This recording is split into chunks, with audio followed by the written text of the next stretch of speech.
Dis-moi, mamie, toi aussi tu venais jouer ici quand tu étais petite? Oh non, l'eau était trop sale. Et puis ça sentait mauvais. Ah bon? Mais qu'est-ce qui s'est passé? Pourquoi c'était sale avant? Et pourquoi maintenant c'est beau et propre? Eh bien, avant, les eaux polluées se déversaient directement dans les rivières, les fleuves ou la mer sans avoir été traitées. Bien sûr, cela polluait énormément. Heureusement, aujourd'hui, il est interdit de rejeter les eaux usées dans la nature sans qu'elles ne soient nettoyées. Si c'est beau aujourd'hui, c'est grâce à l'assainissement des eaux usées. Qu'est-ce que c'est que ça, l'assainissement, grand-mère? Je vais t'expliquer. Tout commence dans nos maisons avec l'eau dont nous nous servons pour nous laver, faire le ménage, aller aux toilettes. Elle contient des produits qui peuvent être dangereux pour l'environnement. Il faut donc les collecter dans les égouts et les envoyer dans une station d'épuration pour les dépolluer avant de les renvoyer vers le milieu naturel, comme ici, dans la rivière de l'île. Ah? Et on fait comment exactement? Ici, dans l'agglomération de Périgueux, il y a 2 grandes stations d'épuration. La première, à l'ouest, c'est la station de Saltgourde. La seconde, à l'est, c'est la station de Trélissac.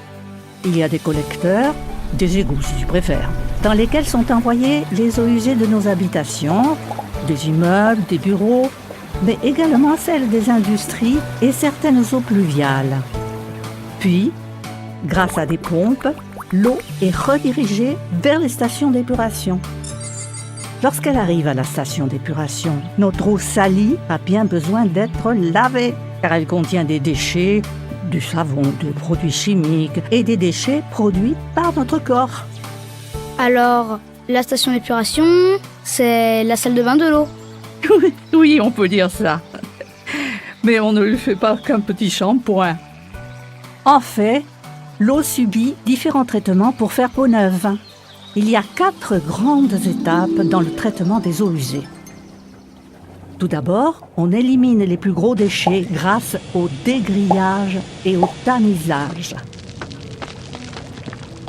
Les sables et graviers se déposent au fond du bassin. C'est le dessablage. Les graisses, elles, remontent grâce à une injection d'air et sont collectées à la surface, c'est le déshuilage. L'eau subit ensuite un traitement physico-chimique à Saltgourde, c'est-à-dire que les matières en suspension tombent au fond du bassin grâce au phénomène de décantation électrochimique. Ensuite, comme dans la nature, c'est le traitement biologique où, grâce au phénomène d'auto-épuration, des bactéries se nourrissent des matières polluantes dissoutes encore présentes dans l'eau.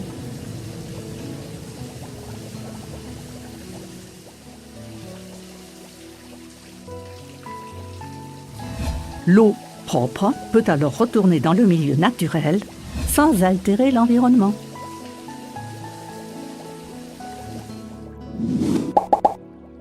Les boues extraites sont déshydratées par des centrifugeuses.